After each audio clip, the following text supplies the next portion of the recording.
Sir मैंने CA foundation तो पास कर ली है, तो जो अगला स्टेज हमारा है सीए इंटरमीडिएट, उसमें हमारा सिलेबस क्या होगा, उसमें डिफिकल्टी लेवल कितना है, कितने सब्जेक्ट्स हैं, क्या क्या उसमें हमारे को होता है, प्लीज इस चीज के ऊपर हमें जरा बताइए। ये आप लोगों का रिजल्ट के बाद, सीए फाउंडेशन के रिजल्ट के बाद सबसे पहला दिमाग में क्वेश्चन यही होता है। ठीक है, तो इस वीडियो में बच्चों हम यही डिस्कस करने वाले हैं, हमारा सीए इंटरमीडिएट का। सीए इंटरमीडिएट का सिलेबस क्या है, कितने सब्जेक्ट्स हैं, हर सब्जेक्ट में कितने चैप्टर हैं, और उन चैप्टर की कितनी वेटेज है, क्या उसमें डिफिकल्टी लेवल है, कहाँ पे ज्यादा अटेंशन देने की जरूरत है, कहाँ पे ज्यादा फोकस देने की जरूरत है। ठीक है, तो बच्चों मेरा नाम है सीए संदीप अरोड़ा, और आज आपको मैं बताने जा रहा हूँ सीए इंटरमीडिएट का सिलेबस, जो मई 21 एग्जाम के लिए और नवंबर 21 एग्जाम के लिए स्पेशली एप्लीकेबल होगा।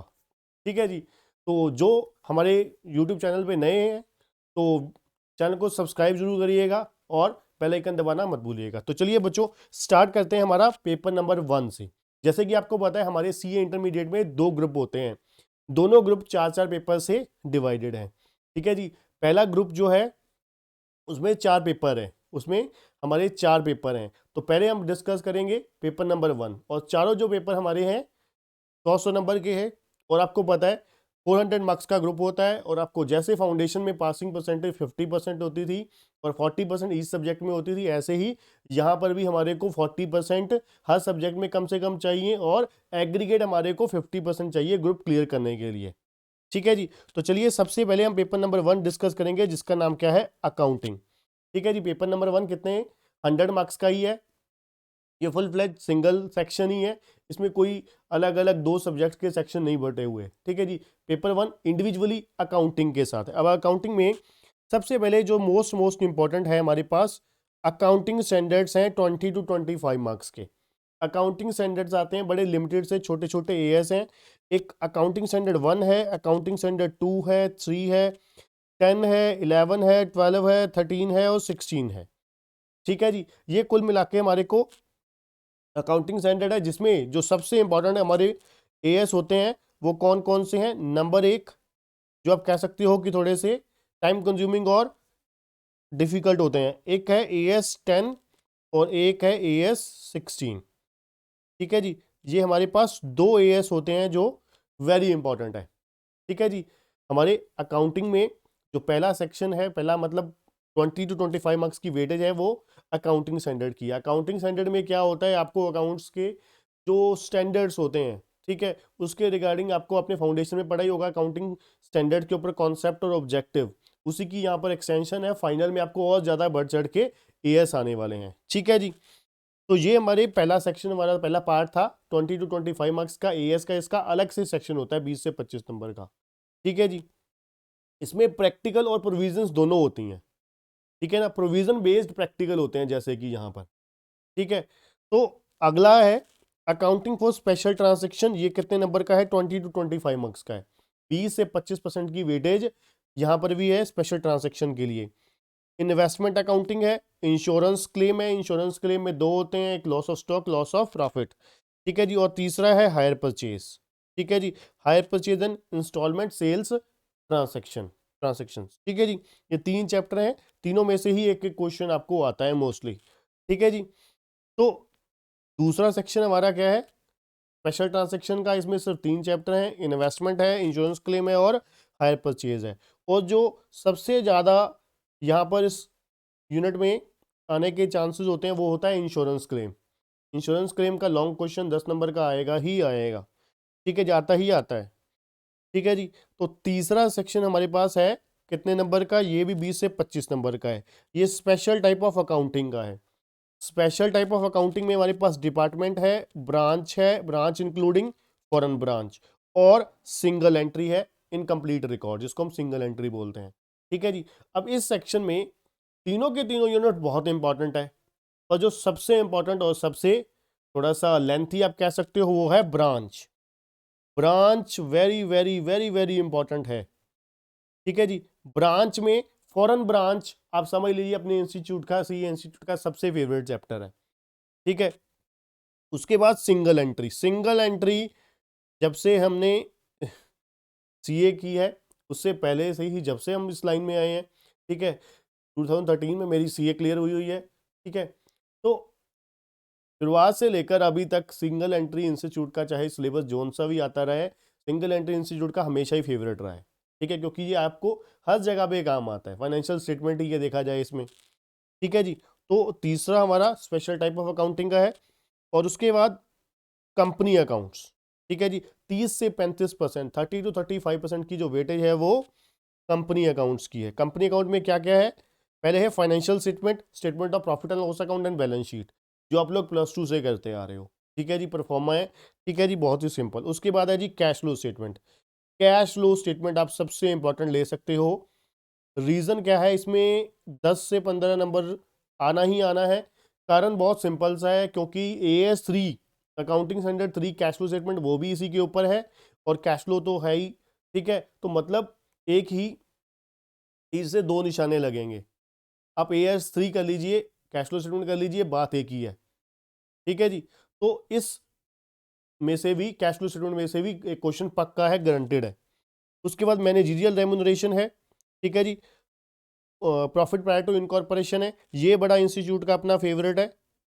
ठीक है जी,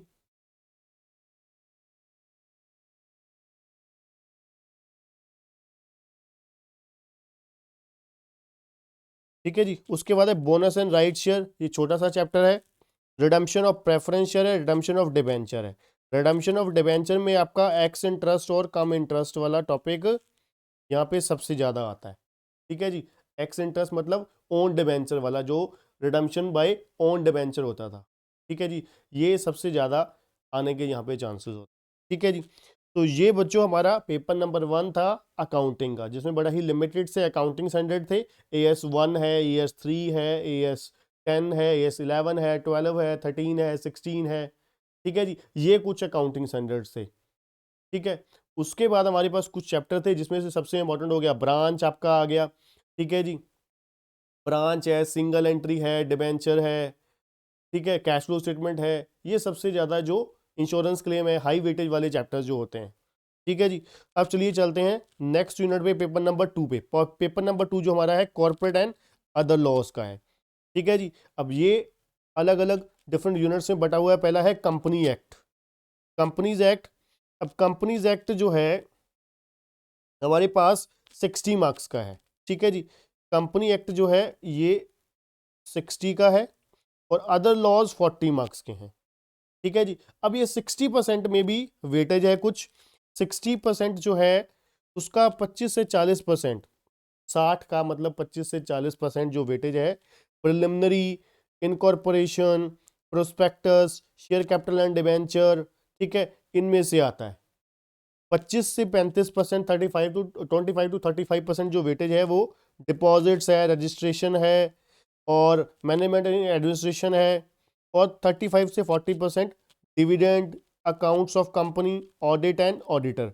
इसमें ऑडिट एंड ऑडिटर सबसे इंपॉर्टेंट है। ठीक है जी, डिविडेंड बहुत इजी और इंपॉर्टेंट है। ठीक है जी, मतलब आप कह सकते हो कि अगर सेकंड पेपर नंबर 2 में आप बहुत अच्छी पकड़ बनाना चाहते हो, तो कंपनी लॉ में जो कंपनी लॉ वाला सेक्शन है उसको बहुत अच्छे तरीके से करिए, आपका बेड़ा पार हो जाएगा। ठीक है जी, चलते हैं आगे, चलते हैं part number 2 other laws. Other law में क्या क्या है? इंडियन कॉन्ट्रैक्ट एक्ट है, नेगोशिएबल इंस्ट्रूमेंट है, जनरल क्लॉजेज एक्ट है, इंटरप्रिटेशन ऑफ स्टैट्यूट है।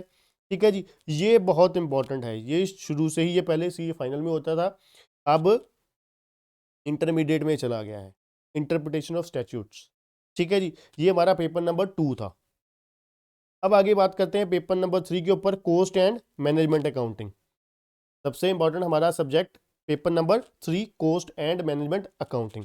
इसमें सबसे पहले introduction to cost and management accounting की वेटेज जो है वो 10 से 15 नंबर की है। इसके साथ हमारे पास element of cost and preparation of cost sheet. ठीक है जी, मतलब कोस्ट शीट और इंट्रोडक्शन टू कोस्ट, जो इसमें बेसिक कॉन्सेप्ट होते हैं कोस्ट के, वो दोनों को मिला के प्लस कोस्ट शीट, 10 से 15 नंबर की वेटेज। आप कह सकते हो एक क्वेश्चन आपको 10 नंबर का कोस्ट शीट का हमेशा देखने को मिलता है। दूसरा एक इसमें से पहला चैप्टर जो है हमारा इंट्रोडक्शन टू कोस्ट वाला, वो 5 नंबर का थ्योरी का क्वेश्चन आता है, 4 या 5 नंबर। ठीक है जी, आगे चलते हैं। 35 से 40% जो वेटेज है वो किस किस की है? 35 से 40%, यहाँ पे कोई अलग अलग सेक्शन नहीं है। 35 से 40% का मतलब है 35 से 40 मार्क्स, 35 से 40 मार्क्स।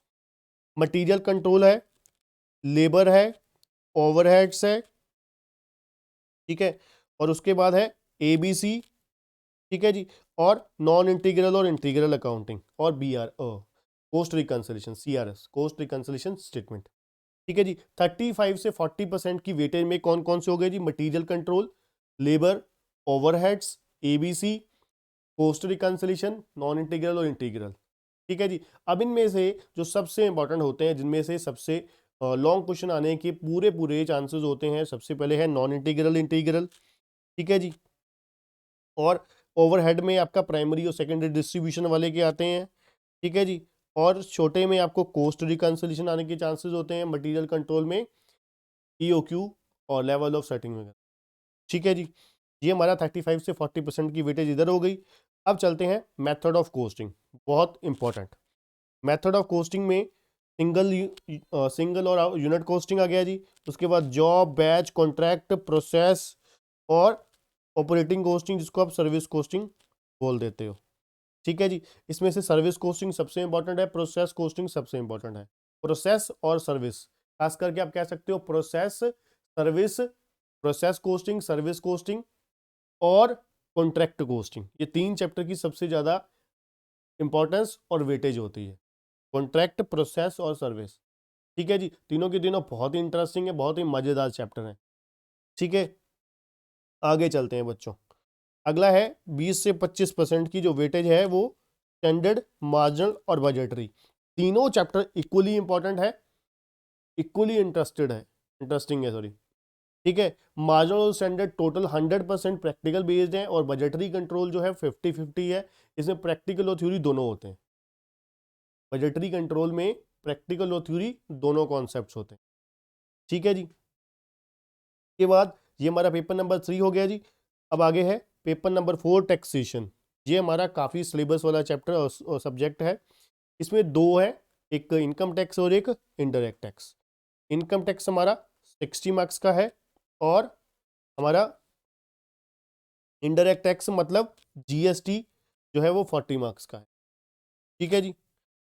अब आते हैं बच्चों इनकम टैक्स में पूरा सिलेबस है, जैसे कि आपको पता है बेसिक कॉन्सेप्ट्स और रेजिडेंशियल स्टेटस हमारे पास 15 से 20% है। 15 से 20% का मतलब यहाँ पर क्या है, 60 का 15 से 20% कितना हो गया, कम से कम 9 नंबर का, और ज़्यादा से ज़्यादा 12 नंबर का आपको बेसिक कॉन्सेप्ट और रेजिडेंशियल स्टेटस।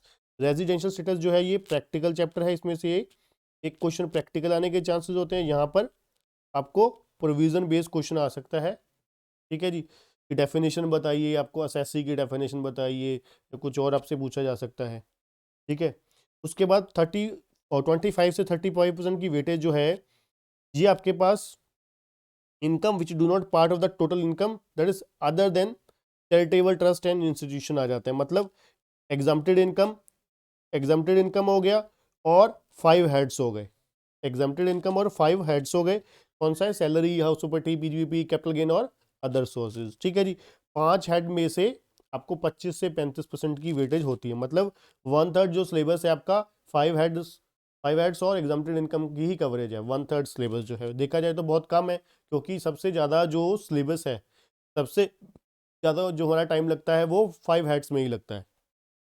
उसके बाद आते हैं बच्चों 15 से 20% जो वेटेज है वो छोटे छोटे चैप्टर्स की हैं, जैसे कि पहला है clubbing, number 2 setup and carry forward, तीसरा है डिडक्शंस, ठीक है जी। ये तीनों चैप्टर आप कह सकते हो तीनों में से एक एक क्वेश्चन आने के पूरे पूरे चांसेस बनते हैं। क्लबिंग में से भी, क्लबिंग आपको पता है टोटल प्रोविजन बेस्ड है। दूसरा आपका setup and carry forward, setup and carry forward में प्रैक्टिकल आने के चांसेस पूरे बनते हैं, क्योंकि इंस्टीट्यूट का सबसे फेवरेट चैप्टर है, ठीक है जी। तीसरा आपका डिडक्शन, डिडक्शन भी सबसे फेवरेट है, इसलिए इसमें से समझो डिडक्शन और सेटअप एंड कैरी फॉरवर्ड में से 100% आपको हर बार क्वेश्चन देखने को मिलता है, ठीक है जी। उसके बाद आते हैं बच्चों computation of total income and tax liability. इसमें से आपको एक क्वेश्चन 15 से 20% है, मतलब 9 से 12 नंबर का, मतलब एक क्वेश्चन आपको इसके ऊपर आपको आता ही आता है, क्योंकि ये सबसे मेन है। टैक्स कैलकुलेशन का ये अपना चैप्टर है, यहाँ पर आपको टैक्स असेसमेंट करनी होती है कि एसएससी का, फर्म का, इंडिविजुअल का, ठीक है, कंपनी का टैक्स लायबिलिटी क्या है। ठीक है, पर यहाँ पर हमारे को तो सिर्फ और सिर्फ इंडिविजुअल का ही आएगा, इसलिए याद रखिएगा। उसके बाद 15 से 20% की जो वेटेज है एडवांस टैक्स और टीडीएस के ऊपर है। एडवांस टैक्स और टीडीएस, एडवांस टैक्स छोटा सा चैप्टर है, पर टीडीएस बहुत ज़्यादा फेवरेट है अपने इंस्टीट्यूट का। टीडीएस को आप बहुत ही ज़्यादा इंपॉर्टेंट चैप्टर में कंसीडर कर सकते हैं। ठीक है जी। उसके बाद रिटर्न ऑफ इनकम भी इसी के साथ ही है। ठीक है, मतलब क्या है, एक क्वेश्चन आपका टीडीएस का, एक क्वेश्चन आप कह सकते हो रिटर्न ऑफ इनकम का आपको देखने को मिलेगा। रिटर्न ऑफ इनकम में बड़े लिमिटेड से सेक्शन है। ठीक है जी, 139, 1, 3, 4, 5, ठीक है, 9 और 140, ठीक है, 142, 144, लिमिटेड से ही सेक्शन है यहाँ पर। ठीक है जी।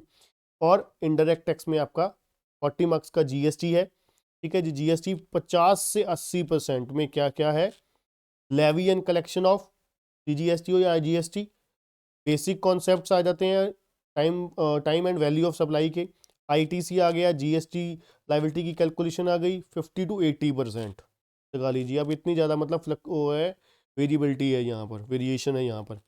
25 से 40% registration, tax invoice, return, payment of tax, और 0 से 5% कॉन्सेप्ट ऑफ इनडायरेक्ट टैक्सेस, और जीएसटी लॉ का इंट्रोडक्शन आ जाता है। ठीक है जी, ये हमारा पूरा ग्रुप था, ग्रुप वन। ग्रुप वन में आपको पेपर नंबर 1 किस चीज़ का था, अकाउंटिंग का, दूसरा कॉर्पोरेट एंड अदर लॉ का, तीसरा पोस्ट एंड मैनेजमेंट अकाउंटिंग का, चौथा tax, direct tax, tax law. Tax law में आपको 60 मार्क्स का इनकम टैक्स है और 40 मार्क्स का जीएसटी है। ठीक है, अगर आप मेरे से पूछना चाहें कि सबसे सरल आसान तरीका, बढ़िया तरीका क्या है, कौन से सब्जेक्ट के ऊपर सबसे ज़्यादा फोकस करना चाहिए, तो मेरा आंसर यही होगा कि जो आपका पेपर नंबर 1 है और पेपर नंबर 3 है, यहाँ पर आपको सबसे ज़्यादा फोकस करना चाहिए। ठीक है, और हमारा तीसरा सब्जेक्ट जो होना चाहिए सबसे इंपॉर्टेंट हमारा टैक्स। टैक्स आपको आगे बहुत डिटेल में करना पड़ेगा, तो इसलिए क्यों ना इंटरमीडिएट से ही पकड़ बनाई जाए।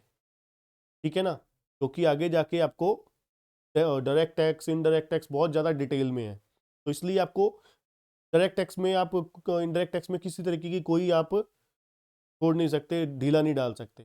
आगे जाके जाके आपको बहुत अच्छे लेवल पे पढ़ना ही पड़ेगा, इसलिए हमारा फेवरेट सब्जेक्ट में से होना चाहिए।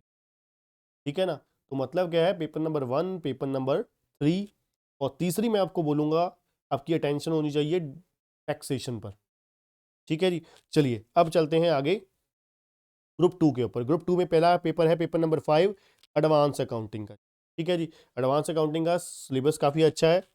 ठीक है, इसमें सबसे पहले 20 से 25%, 26% यहाँ पर वेटेज बताई गई है एएस की, सिर्फ अकाउंटिंग स्टैंडर्ड की। अब इसमें कौन कौन से हैं, एएस 1, 2, 3, 1, 2, 3 ग्रुप 1 में क्लियर हो गया, कवर हो गया था। ठीक है, 1, 2, 3 और 10। ठीक है जी, 1, 2, 3, 10, 11, 12, 13, 16, ये सारे ग्रुप 1 में क्लियर हो गए थे। अब 4, 5, 4, 5, 6 आपको पता है खत्म हो चुका है, 7, 9, 14, 17, 18, 20, 22, 24, 26, 29, ये सारे एएस ग्रुप 2 में हमारे को एडवांस अकाउंटिंग में आने वाले हैं। ठीक है जी, ठीक है सर। उसके बाद इसमें से आप कह सकते हो कि सबसे इंपॉर्टेंट जो है एएस 20 है ईपीएस का।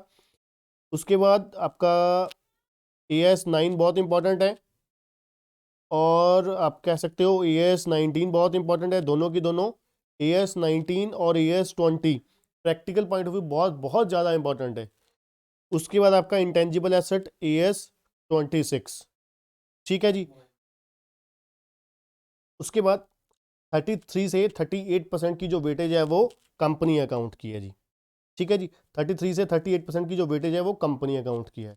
अब इसमें कंपनी अकाउंट में आपके क्या क्या आ जाता है, सबसे पहले ईसोस आ जाएगा, एम्प्लॉई स्टॉक ऑप्शन स्कीम्स आ जाएंगी। ठीक है जी, उसके बाद बायबैक ऑफ सिक्योरिटीज आ जाएगा, और equity share with differential right, ये इसी का ही पार्ट है। ठीक है, लिक्विडेशन ऑफ कंपनीज आ जाएगा, मतलब कुल मिला के, और अमलगामेशन, कुल मिला के आपके पास 4 चैप्टर है यहाँ पर आप कह सकते हो। ठीक है जी, कौन कौन सा, बायबैक है, लिक्विडेशन है, अमलगामेशन है। ठीक है, 3 चैप्टर आप कह सकते हो, चौथा तो थ्योरी है, छोटा सा ही पार्ट होता है, 2-3 पेजों का ही है। ठीक है, मेन आपके 3 चैप्टर यहाँ। ठीक है, बायबैक, लिक्विडेशन और अमलगामेशन। अब देखिए यहाँ पर आपके पास अमलगामेशन बहुत इंपॉर्टेंट है, लिक्विडेशन बहुत इंपॉर्टेंट है। आप खुद सोचिए ना, 33 से 38% वेटेज है, तो कम से कम एक एक क्वेश्चन तो चारों चैप्टर में से ही आएगा, लिक्विडेशन में से भी एक आएगा ही आएगा कम से कम, अमलगामेशन में से भी आएगा, बायबैक में से भी आएगा। ठीक है जी, चलिए आगे चलते हैं। 12 से 16% जो वेटेज है बैंकिंग और एनबीएफसी की है। ठीक है जी, एनबीएफसी में क्या रहता है, जो बैंकिंग एनबीएफसी हैं उनकी हम प्रोविजन क्रिएट करते हैं कि कैसे जो बैड डेट है प्रोविजन उनकी क्रिएट करनी है, प्रोविजन फॉर बैड डेट। ठीक है, और बैंकिंग कंपनी में आपको क्या है, फाइनेंशियल स्टेटमेंट आ जाती है प्रॉफिट एंड लॉस अकाउंट बनाने के लिए और बैलेंस शीट बनाने के लिए आ जाता है, या फिर रिबेट ऑन बिल डिस्काउंट का कॉन्सेप्ट होता है। ठीक है जी, तो 12 से 16% आपका बैंकिंग और एनबीएफसी का हो गया जी, और 25 से 30% जो है कंसोलिडेशन ऑफ फाइनेंशियल स्टेटमेंट। ठीक है जी, और dissolution of partnership form, dissolution के साथ आपका sale and amalgamation of partnership forms भी है। ठीक है जी, तो मतलब ये भी आप कह सकते हो ये यूनिट भी बहुत बहुत ज़्यादा इंपॉर्टेंट है, पर मैं आपको इसको बोलूँगा कि सबसे ज़्यादा डिफ़िकल्ट प्लस टफ, इस सब्जेक्ट का सबसे डिफ़िकल्ट और सबसे इम्पोर्टेंट, सबसे आप कह सकते हो टाइम कंज्यूम लेने वाला सब्जेक्ट चैप्टर्स इसी में ही है। ठीक है जी, तो इसलिए इसको मैं आपको सजेस्ट करूंगा सबसे लास्ट में करिएगा। डिसोल्यूशन ऑफ पार्टनरशिप तो आसानी है, वो आप लोगों ने पहले भी कर रखी है, पर यहाँ पे डिसोल्यूशन ऑफ पार्टनरशिप फॉर्म बहुत ज़्यादा बढ़ के है। पहले आप लोगों ने बीकॉम तक क्या किया हुआ है, सिंपल डिसोल्यूशन किया हुआ है। यहाँ पे one partner insolvent, all partner insolvent, piecemeal distribution, ठीक है ना, ये सब आता है और डिटेल है। तो ये हमारा था पेपर नंबर 5 एडवांस अकाउंटिंग का। आगे चलते हैं बच्चों पेपर नंबर 6 के ऊपर, auditing and assurance. Auditing and assurance ये आपको पता है हमारे हमने करने ऑडिट ही करने हैं सीए बनने के बाद। ठीक है ना, तो इस सब्जेक्ट को बहुत ही अच्छे से करना पड़ेगा, बहुत ही इंटरेस्टिंग सब्जेक्ट है। ठीक है, थ्योरी जरूर है, बहुत बोर करता होता है, पर आपके ऊपर है ये। ठीक है, ये इंटरेस्टिंग भी बहुत है। रीज़न क्या है, हमारी कोर कंपिटेंसी 2 ही लाइनों में तो मेन आने वाली है, 2 से 3 आप कह सकते हो, अकाउंट्स में, टैक्स में, ऑडिट में। ठीक है ना, तो इसलिए हम आप इसको बोरिंग नहीं कह सकते, इसको आपको अपना इंटरेस्ट बनाना पड़ेगा इसी सब्जेक्ट। ठीक है ना, तो 20 से 25% की जो वेटेड है वो क्या है, nature and object and scope, audit strategy, audit planning, audit programme, audit sampling, analytical procedure. ठीक है जी, ये इन 4 चैप्टर्स में आपकी 20 से 25 नंबर की वेटेज है। उसके बाद 5 से 15% की जो वेटेज है audit documentation and audit evidence में। इसके साथ साथ ऐसे भी कवर किए गए हैं। ऐसे क्या होता है, स्टैंडर्ड्स ऑन ऑडिट होते हैं, जैसे अकाउंटिंग स्टैंडर्ड थे वैसे स्टैंडर्ड ऑन ऑडिट होते हैं ऑडिटिंग के ऊपर। ठीक है, 10 से 15% की जो वेटेज है वो रिस्क असेसमेंट और इंटरनल कंट्रोल के ऊपर है, ऑडिट इन ऑटोमेटेड इन्वायरमेंट है। ठीक है जी, उसके बाद 15 से 20% की जो वेटेज है fraud and responsibility of auditor in this regard, और कंपनी ऑडिट। ठीक है जी, कंपनी ऑडिट आप कह सकते हो कि सबसे ज़्यादा इंपॉर्टेंट है, सबसे ज़्यादा आसान है, और 5 से 15% सिर्फ ऑडिट रिपोर्ट। ये भी बहुत बहुत इंपॉर्टेंट है, बहुत ही ज़्यादा काम आने वाली चीज़ है, प्रैक्टिकल अप्रोच आप इसको बोल सकते हो। ठीक है जी, और 10 से 15% audit item of financial statement, बहुत ही ईजी सिंपल है। ठीक है जी, और 10 से 20% ऑडिट ऑफ बैंक्स और डिफरेंट टाइप्स, मतलब टाइप्स ऑफ ऑडिट। 10 से 20% बैंक ऑडिट और टाइप्स ऑफ ऑडिट। ठीक है जी, बैंक ऑडिट आपको पता है आगे जाके बहुत काम आने वाले हैं, इसलिए यहाँ पर भी बहुत अच्छे तरीके से डिटेल में दिया गया है बैंक ऑडिट। ठीक है जी, ये हमारा पेपर नंबर 6 था। और इसका अब आते हैं 7 क्या है, EIS और SM। ठीक है जी, अब ये 2 सेक्शन में डिवाइडेड है, 2 सब्जेक्ट्स में डिवाइडेड है। एक है हमारा EIS और दूसरा है स्ट्रेटेजिक मैनेजमेंट। EIS कितने मार्क्स का है, EIS हमारा 50 मार्क्स का है। ठीक है जी, अब इसमें क्या क्या है जी, सबसे पहले 15 से 25% की जो वेटेज है ऑटोमेटेड बिजनेस प्रोसेस की, और 15 से 25% वेटेज है फाइनेंशियल एंड अकाउंटिंग सिस्टम की। 15 से 25% की जो वेटेज है अकाउंटिंग सिस्टम एंड कंपोनेंट्स की। 15 से 25% ई कॉमर्स, एम कॉमर्स और इमर्जिंग टेक्नोलॉजीज की है। और 15 से 25% ही वेटेज कोर बैंकिंग सिस्टम की। मतलब सभी यूनिट की इक्वल इंपॉर्टेंस है। ठीक है जी, और उसके बाद है स्ट्रेटेजिक मैनेजमेंट। स्ट्रेटेजिक मैनेजमेंट बहुत ही आसान, बहुत ही इंटरेस्टिंग है। ठीक है, तो स्ट्रेटेजिक मैनेजमेंट में सबसे पहले आपको आ जाता है 10 से 20% में इंट्रोडक्शन टू SM। अब देखिए पहले जो वेटेज थी थोड़ी सी डिफरेंट थी, अब आप कह सकते हो कि पहले हमारे पास जो थी 70-30 की रेशियो थी, 70% आपके पास EIS होता था और 30% आपके पास SM होता था। अब जो है May 21 एग्जाम से हमारी जो वेटेज है वो चेंज हो चुकी है, ठीक है, 50-50 कर दी गई है, ठीक है। वो कैसे? इंट्रोडक्शन टू SM आपका 50 नंबर का टोटल हो गया, 30 से बढ़कर 50 मार्क्स का हो गया।